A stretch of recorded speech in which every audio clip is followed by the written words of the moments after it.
Hello મિત્રો, આજે આપણે વાત કરશું કોલ વિશે.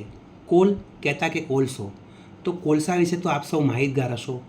તો કોલસા વિશે આપણે વાત કરીએ તો કોલસો એ જમીનના પેટાળમાંથી મળી આવતો અને કુદરતી ઉર્જાના સ્ત્રોત તરીકે એક મહત્ત્વનો અને અત્યંત ખૂબ જ ઉપયોગી એવો ઉર્જાના સ્ત્રોતમાંનો એક ગણવામાં આવે છે. તો કોલસાને જમીનમાં કાઢવામાંથી માટે કોલસાની ખાણની સૌ પ્રથમ શરૂઆત 1575માં સ્કોટલેન્ડમાં પ્રથમ કોલસાની ખાણની શરૂઆત કરવામાં આવી.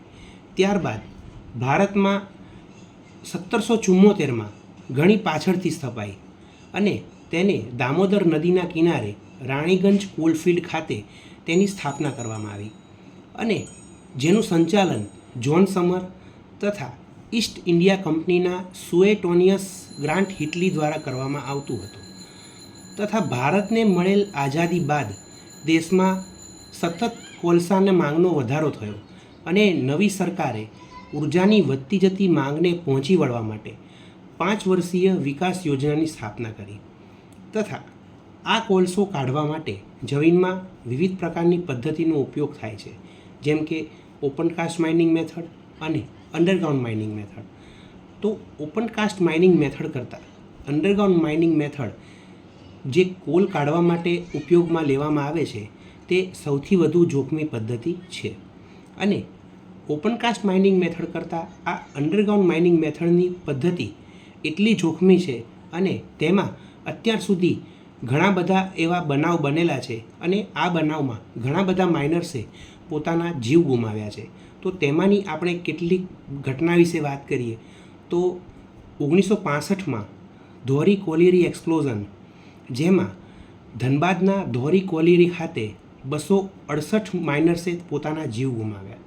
ત્યારબાદ 1975માં ચસનાલા માઇનની ડિઝાસ્ટર વિશે વાત કરીએ તો તેમાં એક ઘણો મોટો એક્સપ્લોઝન ક્રિએટ થયો હતો, જેમાં ધનબાદ ચસનાલા કોલીરી ખાતે ઝારખંડમાં 370 જેટલા માઇનર્સે તેમનો જીવ ગુમાવ્યો. ત્યારબાદ આપણે વાત કરીએ તો 2006 બગદીગી માઇન ડિઝાસ્ટરની વાત કરીએ તો ઝારખંડ બગદીદી કોલ માઇન્સમાં 50 જેટલા માઇનર્સે પોતાનો જીવ ગુમાવ્યો. ત્યારબાદ 2007માં ધનબાદ કોલ માઇન ડિઝાસ્ટરમાં મિથેન એક્સપ્લોઝન થવાના કારણે ઉજ્જલ ઉપાધ્યાય કોલ માઇન્સ ખાતે 50 જેટલા માઇનર્સે પોતાનો જીવ ગુમાવ્યો. તો આ હતી આપણે વાત કરી એવી અમુક ઘટનાની જેમાં કોલ કાઢતી વખતે માઇનર્સે પોતાના જીવ ગુમાવ્યા.